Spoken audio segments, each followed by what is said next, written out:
Hey guys, Tyler Tamerlane here with another Obscurity in Miniature. Today we have Nakano Gozen from War Cradle's Wild West Exodus line.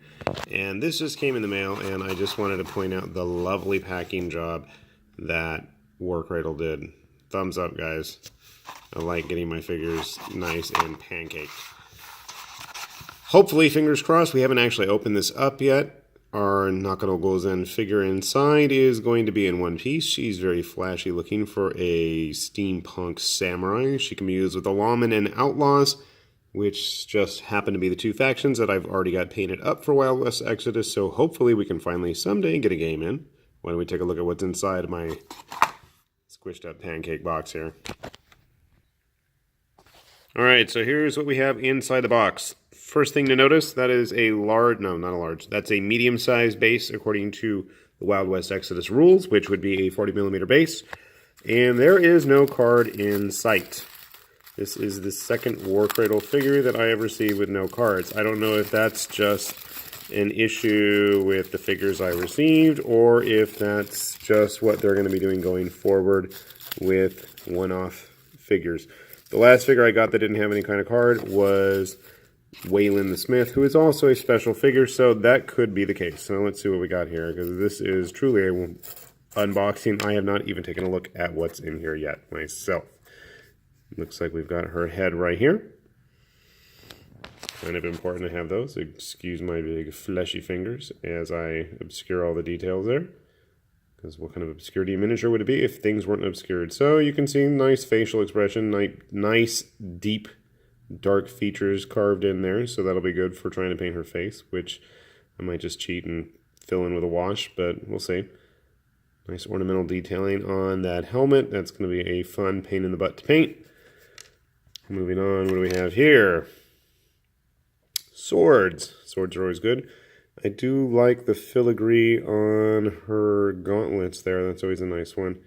Hopefully I can do them justice. I probably can't, but I can always pretend. One night, I was going to say the swords look nice and straight. No, they're going to need to get straightened out, but that's not a big deal. We'll take care of that. And let's see, the main body itself, we've got her torso and her legs. I believe she's wearing some kind of leggings. I would hope so. I really like her, I guess it's kind of a, no, you've got the hakama. Yeah, hakama sounds like the right thing. I don't know. It's definitely not a kimono, but what do I know? Because I'm not Japanese, and my kids will tease me for any kind of mispronunciation or incorrect word usage, so thankfully they're not listening. But it is nicely detailed. I'm not the biggest fan of the cleavage-endowed armor, but I don't know. I'll just probably paint over that. Otherwise, though, I really do like it's very detailed. I'm wondering if she'll be able to fit on a 30mm base. Why don't we cut these parts out and take a look and see what the situation is with her there. Alright, well, we attempted to build Nakano Gozen, and that just didn't want to work out. So one thing I wanted to point out, let's zoom in here so you can see, the connection point for her neck to her head, very tiny. That's probably going to have to get either pinned or cleaned out because the connection is kind of a mess in there. So that's going to need some cleaning before I can put that on. I also tend not to put the heads on the bodies until I'm really sure nothing's going to get obscured, and I'm worried her swords might be in the way of the face, which is why her arms aren't there yet. But then I'm looking at the box and it looks like that might not be the case. So we're just going to keep her in pieces because that's just how I tend to paint anyways. So how does she stack up? She's on a 40mm base, or a medium-sized base for Wild West Exodus terms, but it looks like there's an awful lot of empty space on it. So I'm not a big fan of doing base details myself, so I'm going to probably end up putting her on a 30. Get out of the way, boss. Now, fingers crossed that the glue actually stays. Probably won't, but that's life. Let's just take, this is a GW 30mm base. I don't have any of the Well, this Exodus one's handy. They had that silly lip on it, and I think that might be an issue. Now, see, she does fit pretty nicely on a 30mm base. I don't think she'd fit on a 25, though, because she really seems to... Oh, I'm sorry. Scratch all what I've said. That's not a 30mm. That's a 32mm base. That's one of the new Space Marines. I was building Space Wolves. So I stand corrected. She's not going to fit on a 30 millimeter base. She takes up a 32 millimeter base quite well. I have her here next to Marshall Base Reeves. And you'll notice that, yes, she is hunched over, but the Marshall is a pretty average size character, so, well, I'm not sure what I'm going to do. I kind of expected she was going to be a little bit taller, a little bit more standing upright, but I don't think overall that's going to be a huge issue for me. I know my daughter was kind of happy that they made a female samurai figure, but it's not like she's ever going to play anything anyways with us, so what does that matter? One thing I do need to mention probably is that for the time being, at least as of this video, Miss Gozen here is going to be a limited edition figure.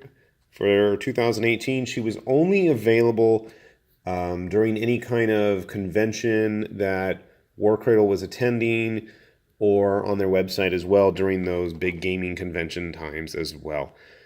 I believe going into 2019, she's going to be a regular release, and we're going to see a new figure take her place as a promotional piece. I just so happened to find a random Shadows of Brimstone Wandering Samurai from the original Kickstarter, and yeah, I think there's a little bit less of a size discrepancy there. I don't know why, but the Marshall just makes her look minuscule. She's only up to his waist, whereas at least with the Wandering Samurai from Brimstone, I don't know, it looks a little bit better. So overall, I'm pleased with the quality of the figure. Hopefully, my only other big worry is how in the world those swords of hers are going to fit. I'm not sure what kind of attachment they're going to have, because number one, they're not in focus, and number two, it's kind of well hidden on the casting gates themselves. So those might have to be pinned. Those might have to be sworn at and cussed at while I try to get them to attach. We'll find out how that goes. I think she's going to be a nice Shadows of Brimstone stand-in. I'm going to have to contact War Cradle, or at least snoop around on the website to see what the deal is with the cards, because if I want to use her with my lawmen or my outlaws, obviously that's going to be kind of a challenge if there's no information handy. So, I will let you all know in the comments below what I hear from War Cradle and what that's all about. Hope this has been somewhat informative, even though she's missing some of her pieces still. This is again Nakano Gozen from War Cradle's Wild West Exodus, and I myself am High Lord Tamberlane with Obscurities in Miniature. Thanks for watching. Hope you enjoyed. Bye.